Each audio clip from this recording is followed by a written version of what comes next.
علماء کرام کے ساتھ ہماری گفتگو کا سلسلہ جاری ہے۔ میں مفتی صاحب آپ سے پوچھنا چاہوں گی کہ جنگ بدر ہونے کا سبب کیا تھا؟ بسم اللہ الرحمن الرحیم۔ دیکھیں، نبی پاک صلی اللہ علیہ وسلم مدینہ کے اندر موجود ہیں اور اطلاع ملتی کہ ایک جو ہے سامان کا جو تجارت کا ایک سامان تھا، ایک بہت بڑا قافلہ ابو سفیان اور ان کی مائیت میں جا رہا ہے۔ نبی اسلام کو یہ معلوم چلتا ہے کیونکہ قریش نے معاہدہ توڑ دیا ہے، اس پہ قبضہ کیا جائے تاکہ ان کو یہ نصیحت کی جائے کہ یہ راستہ تمہارا ہے، اب کوئی شرارت نہ کرنا۔ یہ حکمت عملی ہے۔ نبی اسلام جاتے ہیں، وہ قافلہ پہلے سے گزر چکا ہوتا ہے، ایک شخص مکے میں انٹر ہوتا ہے اور کہتا ہے کہ محمد صلی اللہ علیہ وسلم نے ہمارے سامان تجارت پر قبضہ کر لیا ہے۔ ابو جہل اور بہت پورا ایک لشکر وہاں سے نکلتا ہے نبی علیہ الصلوۃ والسلام پہ اٹیک کرنے کے لیے۔ بدر کے مقام پر مدینہ کے جو صحابہ تھے ان سے نبی صاحب مشورہ لیتے ہیں اور کہا جاتا ہے کہ بدر کی جگہ پر انتخاب کیا جائے۔ اب یہاں ایک واقعہ ہوتا ہے، نبی اسلام نماز پڑھ رہے ہیں، نبی صاحب نے سب سے پہلے انٹیلیجنس کا ادارہ آپ اللہ کی نبی وجود میں لے کے آئے۔ ہم کہہ سکتے ہیں جو باقاعدہ انٹیلیجنس کا جو سسٹم تھا نبی صاحب نے وہاں رائج کیا۔ نبی صاحب نماز پڑھ رہے ہیں، 2 صحابہ کی ڈیوٹی تھی جو مدینے والے نہیں تھے، اور وہ دیکھتے تھے کہ دشمن کہاں تک پہنچا اور اس کی نقل و عمل، اس کی حرکات و سکنات کیا ہے۔ نبی صاحب نماز پڑھنے، اتنے میں ایک صحابہ ایک نوجوان کو لائے مارتے پیٹتے ہوئے، حضور نماز پڑھنے، اور کہہ رہے ہیں بتاؤ کتنے لوگ ہیں؟ وہ کہتا ہے مجھے نہیں معلوم، اس کو مارتے ہیں، وہ نام لیتا ہے، وہ چھوڑ دیتے ہیں۔ حضور نے سلام پھر کے اب سوال یہ کیا، وہ جھوٹ بولتا ہے تو تم اسے مارتے ہو، وہ سچ بولتا ہے تم اسے مارتے ہو، جھوٹ بولتا ہے تم اسے چھوڑ دیتے ہو۔ بٹھایا، یہ بتاؤ بیٹا کتنے جانور ذبح کرتے ہیں؟ کہا یا رسول اللہ وہ کبھی ایک دن 9 کرتے ہیں، ایک دن 10 کرتے ہیں۔ حضور نے فرمایا 950 سے لے کر 1000 تک کا قافلہ ہوگا، اور لوگوں نے دیکھا کہ جو مصطفیٰ کریم نے اندازہ لگایا تھا اتنے ہی کافر میدان بدر کے اندر اترے۔ سبحان اللہ، ماشاء اللہ۔ جی میں اسی گفتگو کے سلسلے سے علامہ صاحب آپ کی طرف آؤں گی کہ جنگ بدر مسلمانوں کو متحد کرنے کا کیا درس دیتا ہے؟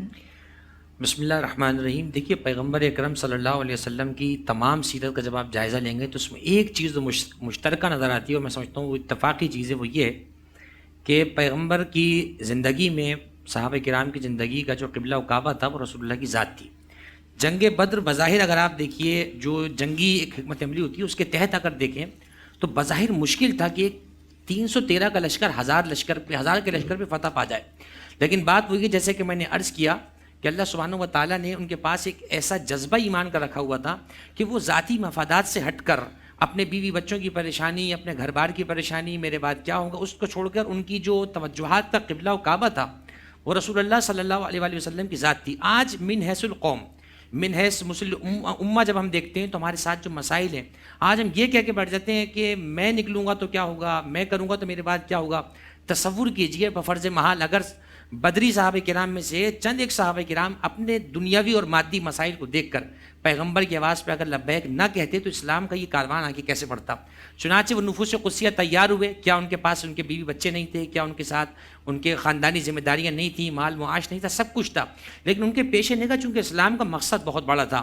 اور آج دیکھیے جو مال اور معیشت اور فقط اس میں لگے رہ جاتے ہیں اور اسلام کی طرف توجہ نہیں کرتے، آج کتنے لوگ گزر گئے، لیکن آج اگر 1444 سال کے بعد بھی بدر کے شہداء کا تذکرہ ہو رہا ہے تو یقیناً ان کا خون آج بھی تازہ ہے، اور یہ اس جاں فشانی کا جذبہ ہے کہ آج تک منبر و محراب سے شہداء بدر علیہم الرضوان کے لیے جو ہے وہ صدائے عقیدت بلند ہو رہی ہے اور ان کی بارگاہ میں خراج عقیدت پیش کیا جا رہا ہے۔ میں سمجھتا ہوں آج کا مسلمان اسی صورت متحد ہو سکتا ہے کہ اپنی تمام توجہات، تمام خواہشات کا مرکز قبلہ و کعبہ رسول اللہ کی ذات کو بنا لے، اپنے مفاد بات میں مفاد اسلامی کو پہلے رکھے، تو میں سمجھتا ہوں کہ سیرت کا کچھ حق ادا کرنے میں ہم کامیاب ہو سکتے ہیں۔ میرا دونوں علماء کرام سے یہ سوال ہے کہ ایسا کیوں ہوتا جا رہا ہے کہ روز مرہ کے معاملات میں بھی مسلمانوں کے اندر یقین، اعتماد اور بھروسہ کہیں مفقود ہوتا جا رہا ہے، کہیں ختم ہوتا جا رہا ہے؟ اس کی سب سے بڑی وجہ ہے ہم نبی کو مانتے ہیں، نبی کی بات کو نہیں مانتے، نبی کی ذات کو مانتے ہیں، نبی کی بات کو نہیں مانتے۔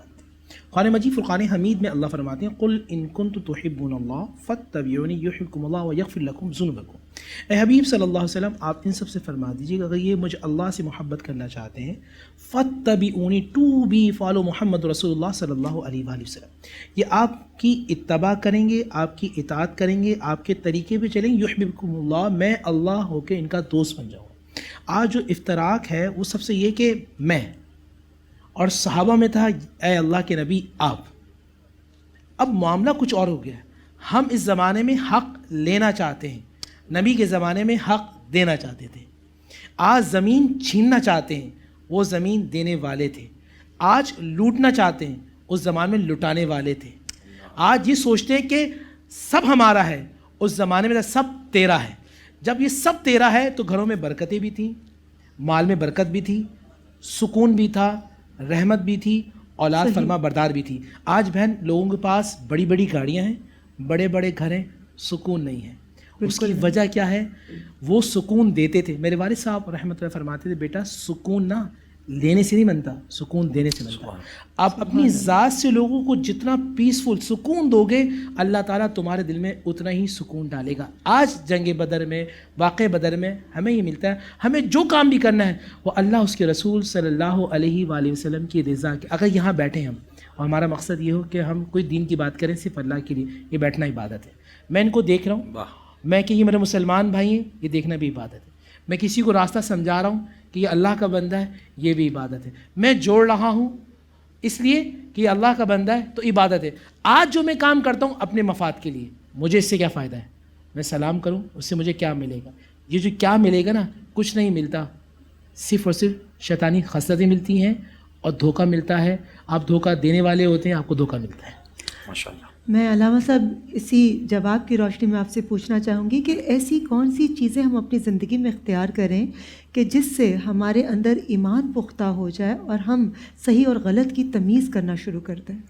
بسم اللہ الرحمن الرحیم. اس کے لیے بھی دیکھیے ہمیں رجوع کرنا پڑے گا تاریخ اسلام کی طرف. سب سے پہلے میں آج ایک بالکل عموم سے ہٹ کر ایک گفتگو پیش کروں, اور یقیناً یہ گفتگو ہم کر چکے ہیں سیٹ پہ کئی بار, کہ جب ہم اس طرح کے کچھ دن مناتے ہیں تو پھر یاد رکھیے گا کہ ہمیں ان واقعات کو گھر میں پڑھ کر بچوں تک پہنچانے کی ضرورت ہے. ایک بڑی تعداد ایسی ہے کہ جس سے اس کی تفصیلات نہیں پتہ. بہرحال وہ ذمہ داری علماء کی ہے, لیکن بہرحال علماء اپنی ذمہ داری کو دامے درہمے سخنے ادا کر رہے ہیں, لیکن کچھ ذمہ داری پھر اس مسلمان کی ہے جو خود کو لا الہ الا اللہ محمد رسول اللہ پڑھنے کے بعد مسلمان کہتا ہے. اسے چاہیے کہ ان کی سیرت کو پڑھے. اب آپ دیکھیے ان کی زندگی کے اندر جیسے بھی بیان کیا, وہ کم کھا کر بھی خوشحال تھے, وہ لوگ کم کھا کر بھی آپس میں آسودہ زندگی گزار رہے تھے. آج زیادہ کما کر بھی ہم بابرکت نہیں ہو پا رہے. اس کی وجہ یہی ہے کہ ہم نے زندگی سے اپنے مین چیزوں کو کھو دیا ہے. آج ہمارا دسترخوان بہت بھرا ہوا ہے, لیکن دلوں میں ناچاکیاں ہیں, دلوں میں نفرتیں ہیں, دل میں بغض ہے. وہ اسے بیٹھنا برداشت نہیں کر رہا, وہ اس کو دیکھنا برداشت نہیں کر رہا. تو میں یہ سمجھتا ہوں اپنی زندگی میں عملی طور پر اتحاد, ایمان, یقین محکم, جب یہ دیوار سے اتر کر دل میں آ جائے گا نا تو یہ سارے معاملے اچھے ہو جائیں گے. اس کو دیوار پہ لکھنا اس سے زیادہ فائدہ یہ ہے کہ میں اپنے اندر اتحاد, ایمان, یقین محکم کو پیدا کروں. تو میں سمجھتا ہوں ہمیں اگر ان کی زندگی کا کچھ چھینٹا مل جائے تو ہماری زندگی کی واہ واہ ہو جائے گی. پھر علامہ جواد حسین عابدی صاحب آپ کا بہت بہت شکریہ. سید مفتی نور رحمانی صاحب آپ کا بھی بہت بہت شکریہ. بہت خوبصورت آپ دونوں نے گفتگو کی. مفتی نور رحمانی صاحب سے گزارش کروں گی کہ دعائیہ کلام سے ہماری ٹرانسمیشن کو مکمل کریں. اللہم صلی وسلم علی سیدنا و مولانا محمد وعلی آلہ وصحبہ سیدنا و مولانا محمد معدن الجود والکرم. یا اللہ یا رحمان یا رحیم, رحم کرنے والے رب کریم ہم سب پر رحم فرما, کرم کرنے والے رب کریم ہم سب پہ کرم فرما. اے اللہ انتہائی مبارک دن ہے, اے اللہ یوم بدر کے وسیلے سے ہم سب پہ اپنا خاص فضل و کرم عطا فرما.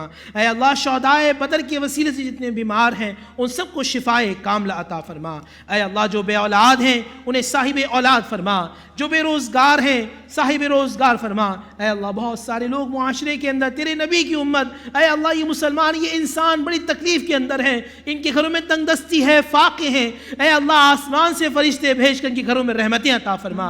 اے اللہ ان کے گھر کے دسترخوان کو وسیع سے وسیع فرما.